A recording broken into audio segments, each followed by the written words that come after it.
साडे दुख पातशाह एकदम हर लो।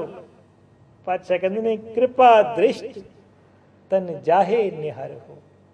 कृपा दृष्ट, कृपा दी दृष्टि नाल परमात्मा जिन्हां वल देखदा है, निहारदा है, ताके ताप तनक मोहर। उन्हां दे सारे ताप, सारे रोग तनक विच तत्काल ही दूर हो जाते हैं जिन्हां ते परमात्मा किरपा कर देंदा है। इस तो बाद बड़ी कमाल दी गल पातशाह फरमांदे हन, राम रहीम पुराण कुरान अनेक कहें मत। कितनी स्पष्ट गल। राम रहीम पुराण कुरान। राम जी भी रहीम जी भी, बड़े सारे पुराण भी, बड़े कुरान भी। पातशाह कहते ने यही नहीं, अनेक कहें मत, होर कई मत, बड़ा कुछ कहते ने, पर एक ना मान्यो। मैं किसे दी गल नहीं मनदा। मैं पातशाह सगल द्वार को छड़ के गहो तुहारो द्वार। मैं सारे द्वार छड़ दिते। कोई राम रहीम किसे देवी किसे होर स्थान नूं छड़ के अकाल पुरख मैं तेरे नाल नाता जोड़ रहा, तेरी शरण दे विच आया हाँ। बाहें गहें की लाज अस। जो तेरी शरणी विच आया हाँ उन्हां दी लाज रख पातशाह। इस तो बाद असी आनंद साहब दियां 6 पौड़ियां दा पाठ रहरास साहब दे विच करदे हाँ। आनंद साहब दी 6 पौड़ियां विचार के करिए ते जीवन विच भी आनंद आ जाता है। इस दी विचार असी ई सोजी सीरीज़ दे आनंद भया वाले अंक दे विच विस्तार दे नाल करांगे। और अंत विच पातशाह फिर फरमांदे हन, मुंदावनी महला 5वां। श्री गुरु ग्रंथ साहब दे अखीर दे विच भी मुंदावनी है। मुंदावनी दा भाव मोहर लग गई। केड़ी मोहर लग गई कि पातशाह ये बाणी संपूर्ण। मुंदावनी महला 5वां। थाल विच 3 वस्तु पई हो। केड़ी केड़ी? सत संतोख विचार। एक वस्त तजी नह जाई। इनू नित नित अपने नाल संभाल के रख। नाम तो बिना भगती तो बिना तेरे कोल होर कोई आहर नहीं है, कोई होर ठौर नहीं है।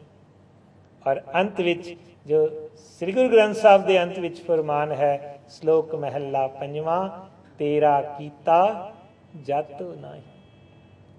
किते महसूस करके कहिए कि पातशाह किन्ना कुछ तू सानू दिता है, किनियां बख्शिशां कीतियां ने, पर असी मनुख, असी मूर्ख, असी उहनूं जातदे ही नहीं, उहनूं जाणदे ही नहीं।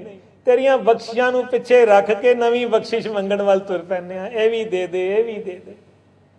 तेरा कीता जातो नहीं, मैनू जोग कितोई। जो कुछ असी हाँ तू ही बनाया है। तरस पिया, तरस के तू साडे ते मेहरामत कीती है। असी किसे काम दे नहीं, साडे विच कोई गुण नहीं, कोई जप नहीं, कोई तप नहीं, कोई ज्ञान नहीं। पातशाह तू आप तरस करके साडे ते बख्शिश कीती है। तेरा कीता जातो नाही, मैनू जो कितोई। मैं निर्गुण आरे, निर्गुण आरे हाँ, को गुण नाही, आपे तरस प्योई। तरस पिया मेहरामत हुई। तरस करके पातशाह तो बख्शिश कीती, सानू मनुखा जन्म दिता, सानू गुरबाणी दी दात बख्शी। पातशाह अपनी भगती नाल, अपने प्यार नाल सानू जोड़ी रख। आओ जदों भी असी शाम नू रहरास साहब जी दी बाणी दा पाठ करिए, विचार के समझ के करिए। मैनू तो इस तरह लगता है ये बाणी दा समा जो शाम का निर्धारित है कि सारे दिन की थकावट तो बाद जदों असी प्रेम नाल भिज के ये बाणी पढ़ते हाँ, साड़ी सारी थकावट दूर हो जाती है। फिर रिफ्रैश हो जाते हैं, फिर आनंद विच आ जाते हैं। पर लोड़ है ये केवल एक फॉर्मैलिटी ना बने, एक रूटीन ही ना बने, ये साडे जीवन का अंग बन जाए। सानू रोज शाम नू प्यास लगे कि असी इस बाणी का पाठ करना है, सानू भुख लगे असी इस बाणी दी जपना है।